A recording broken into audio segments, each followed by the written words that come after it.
You know, the genesis of this movie came out of Guillermo del Toro approaching Jim Cameron and myself and saying, I have a property that I think you guys might be interested in. And he showed us Alita Battle Angel. And Jim Cameron instantly fell in love with it. He fell in love with the idea of this innocent, naive girl and her coming of age story. A story where she realizes that inside of what she thinks is an insignificant body, she has the ability to make a difference. And that's what got us very excited. Jim Cameron wanted to direct Alita, and he spent 5 years getting a script to a point that he was happy with it. At that same juncture, we looked at the landscape of where technology was at, and we felt that we could make a movie that Jim had actually written 10 years earlier, a movie called Avatar. And once Jim got into doing Avatar, and once we realized that we'd be making a series of sequels, we realized we had to find another filmmaker to parent our baby with. He had a social lunch with Robert Rodriguez, and Robert asked, they were talking other things, and he said, hey, if you're so busy with all of the new Avatar movies, then what happens to movies like Alita? I was really excited to see it. He's a big movie fanatic, and he said, I want to know what happens. I want to see that movie. And James said, if you have a few minutes, I can show you where I'm at.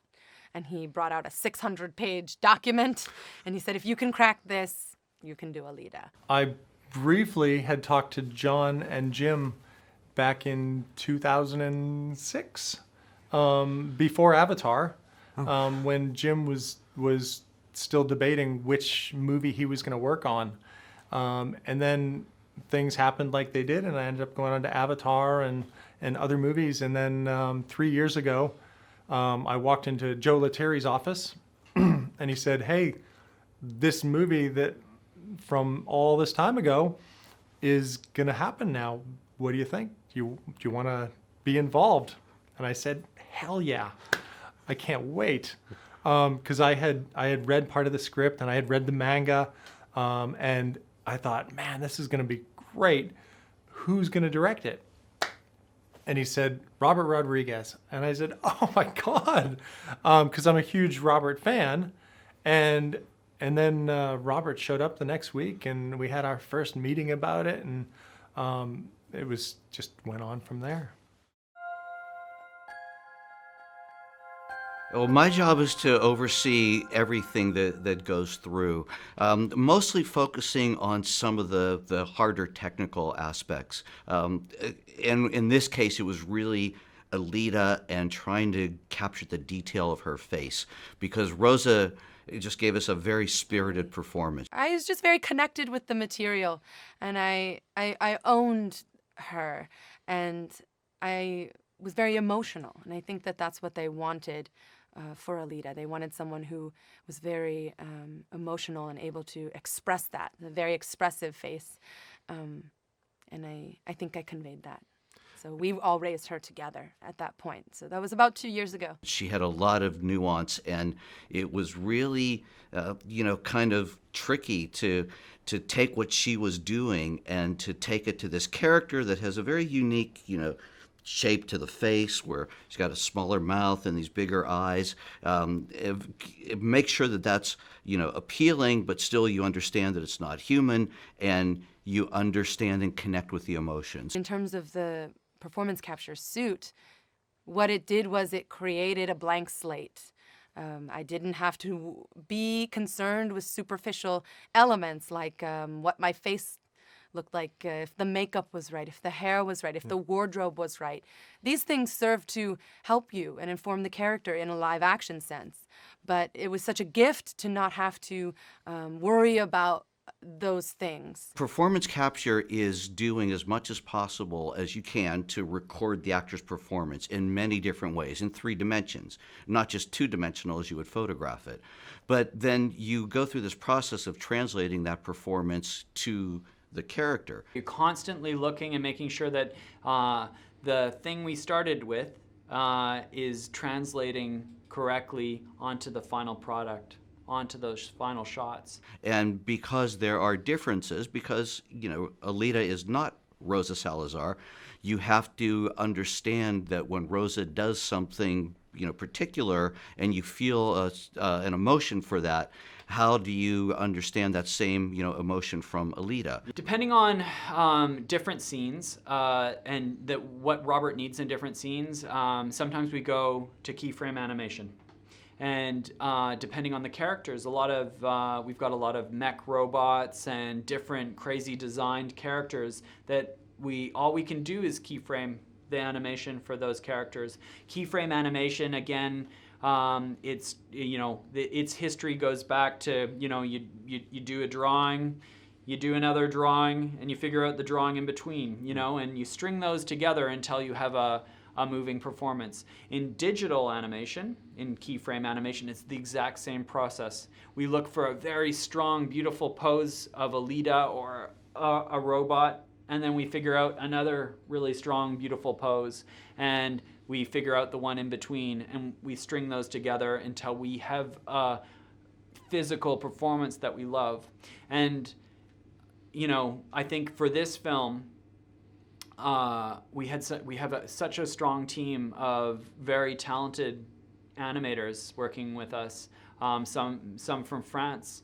And I've met them. I've met some of them. Yeah. So the neat thing is those guys were very in love with the manga and very familiar with the manga. And when what they brought to the film, it was like really beautiful, like almost the poses were like drawings, and they would pour on just one frame. They would just elevate the pose and the shot, and so you have very dynamic, almost manga-esque looking shots. And so it was really exciting for me because they brought a level of energy to the project, and I think that's visible in the final result. We wanted to make sure we were taking as much of Kishiro's heart and soul of the manga and putting it into this film. So we spent a lot of time looking at the manga, pulling out images, pulling out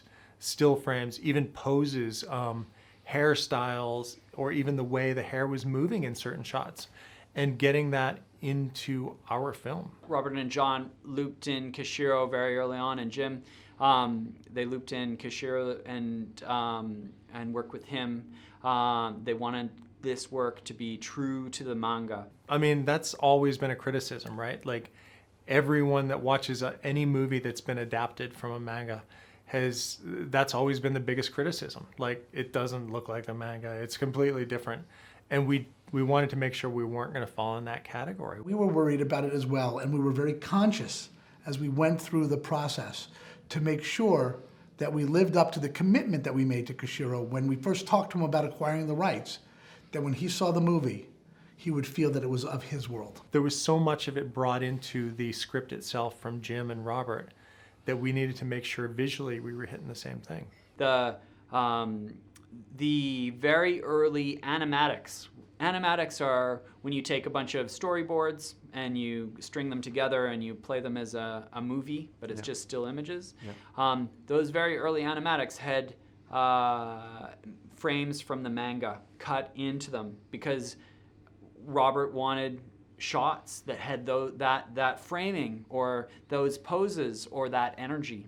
And so because our shot construction was built from the foundation on frames out of the comic book, we're always referring back and going, does that have the same energy as Kishiro's drawing inside it? And so, you've got a foundation that is that thing, and you're building on top of that, and kind of always referring back to it, making sure that you've got strong posing and lines of action and the energy and life that those drawings had. Weta's always pushing the bounds of technology and always trying to work on new technology that allows us to do things I won't say more efficiently, because sometimes it's much less efficiently and in ways that it just makes it more real and gets better results.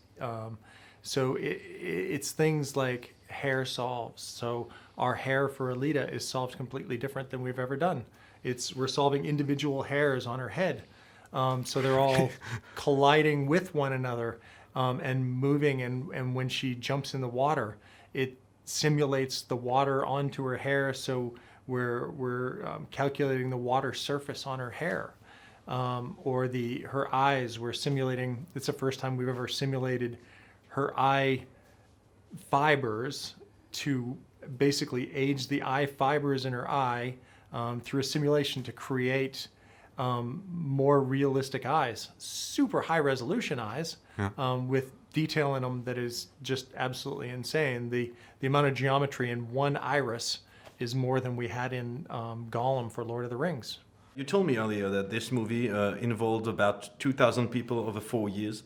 So how, as a producer, how can you manage something like this? You know, every movie presents its own challenges from a producerial, managerial, standpoint. We'll have close to 2,000 people who have worked on Alita. I think what you try and do on these movies is you try and recognize each person. Stealing something from Avatar, where Letteri says, "I see you," and that means she sees the people. So whenever I have an opportunity to acknowledge somebody who's on the movie, who's worked hard, even if they're in the back room, I try and take that opportunity and acknowledge to them that they are contributing to the end result. Thank you. Au revoir.